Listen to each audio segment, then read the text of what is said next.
Live from Fort Lauderdale, Florida and Phoenix, Arizona, it's EKB-TV Live with your hosts, Dr. Bernard Alvarez and Dr. Raina Red Hawk, empowering the human experience. Yes, by all means, I know. And it's just so funny how sometimes, and I don't want to get negative on any other of the media people out there, but I will say it has been mostly the Alex Jones group that he's done such a disservice to the white brotherhood, if I may call it that. You know. I can tell you some stories about him that I've had firsthand with him, and the dealings that I've had with him, and I've kept quiet about this. I'll tell you what. Stories, I want to hear about the Jesuits, if you know any of those. No. Oh, okay. Oh, that's a can of worms. Bernard, that's a can of worms. Listen, dude, I live in Kerwinsville, Pennsylvania. I'm like in the middle of, NASCAR and Budweiser country. There's not a whole lot of Jesuits that I run into walking to the dollar store here. So. No. But I was making reference to the Jesuit affiliation of Mr. Jones. That? Oh no, I don't know about that. I just know. Hey, listen, I got caught between him and Aaron Russo in this clash of titanic egos, and they were in a fight, and I was stuck smack in the middle of it on the telephone, and it was ridiculous. And I'll be honest with you, he treated me like you would expect some sort of arrogant high school jock to treat somebody. He was closed-minded, rude, mean, and I was nothing but a perfect gentleman to him and trying to speak reason and trying to put him and Aaron back together again. And he was a jerk in plain English. And as of that day, he wouldn't put stuff on. What? I mean, look at what I did, busting that guy from the Real ID program. Busting that dude from the Real ID program. That should have been front page on Alex's website. But no, he puts people up there, that are bullhorning some college campus or calling Bill Clinton a scumbag murderer. I mean, it's ridiculous. It's just ridiculous. I call it scaremongering. That's exactly right. And, I don't take anything away from the man in regards to so much of the research that he's been. I mean, the guy's a wealth of knowledge. He really is. Absolutely. But you are right. The tactics and how it's presented and his own little kingdom that he has established there and how he protects it to be able to provide himself with a living. It's very, very, very, very, very blatant and obvious. And I fell to one of his victims, and I said, you know what? That was one of the reasons why I just decided, the whole damn movement, man. I don't want to be seen in that light. Right. Exactly. That's part of the reason why I left. I said, I can't do this anymore. Yeah, I was worried about falling into. Somebody had actually called me a scaremonger, and I was like, "That's not the message I'm trying to get across. I'm sorry." Right. I was like, "That's not what I mean." And I found myself getting caught up in it. I found myself listening to those types of talk shows every day, and found myself getting really angry when I was on my shows, and it's like, but that feeds the negativity.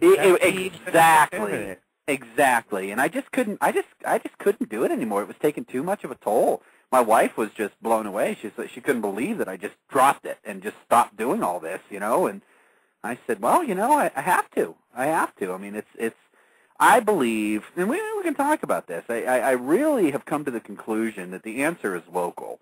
The answer is getting involved in your local community, getting involved in local civics, gardening, working with the youth, leading by example in your local community, and just making that impact locally. If we all did that, we would be living in a better world. It's as simple as that, Yes.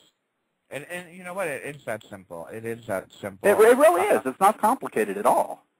I like to promote the concept of the extended family and community. It's very important that we have that I don't want to call it a support system because that's psychological or whatever. Oh, no, we're not talking about welfare here. We're talking about, basic human compassion. Well, that's the same thing, though, even with welfare, is the fact that there wouldn't be a need for welfare if we took care of our own. If we all took care of our own, of our community, and made sure that, we lived in a safe, healthy environment, that's all it is. That's all it is. It's very simple. It's communicating, and it's creating bonds with those around you. And there are good examples out there of that. I mean, whatever you think of the Mormon faith or whatever you think of the Amish or whatever, how many times you see an Amish man standing in the welfare line or the Mormons, they take care of themselves. Their system is set up to be able to provide that support structure within their faith, and they make it work, and don't become a drain on the rest of society, It's important. It's very important. I think it happens to be one of the foundations of creating a progressive and working society. We need to do that. I know Ron Paul says it all the time, and it's true. It's absolutely true. The other thing I wanted to ask you, Sam, was tell me a little bit, just a little bit more of this is personal, kind of. I want to hear what it was like to work with Aaron Russo and kind of the stuff that you did with him. What kind of person was he? What was his passions, his drives that you saw, that you were able to be lucky enough to be a part of? Aaron was great. Aaron was full of life. Aaron was passionate and vibrant, and it was interesting because I came to know him as he was dying. My relationship with him lasted from January of last year until he passed. I talked to him about a week before he died, and that was one of the most important conversations that I had had with anybody in my life. We spent 2.5 hours on the phone one night, and we had a real good heart-to-heart, and it meant the world to me. He spent a lot of time talking with me and mentoring me and helping me to come to understand the true meaning the true meaning of leadership, of what it means to be in service to others, not from the standpoint of an ego trip or the standpoint of what we think of in terms of our popular culture leadership, but true service to humanity and what it really means. And he was just I don't know how to describe him. And it's hard for me to talk about because I didn't know him before he got sick. And there were times when I was spending time with him on the phone that he was very clearly either in severe pain or maybe he was dealing with who knows what kind of pain medication he might have been on. Yeah. There were times where I was talking with the man where I'll just be blunt, where it didn't make a damn bit of sense.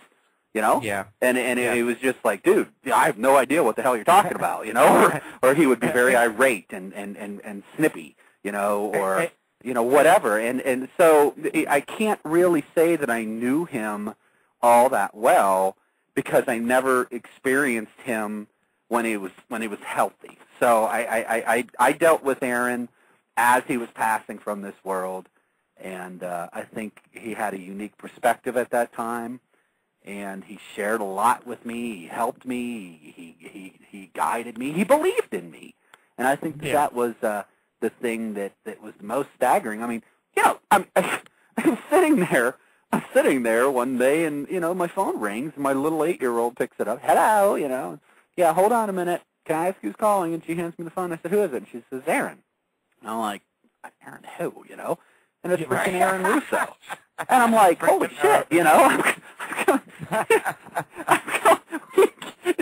I've got a phone call at home. But so, it was kind of, I know personally, for me, it was really surreal to be dealing with the man, you know, to have his direct home phone number and to be talking, you know, the phone ring at 11 o'clock at night, and it'd be Aaron Russo needing to talk about something with you.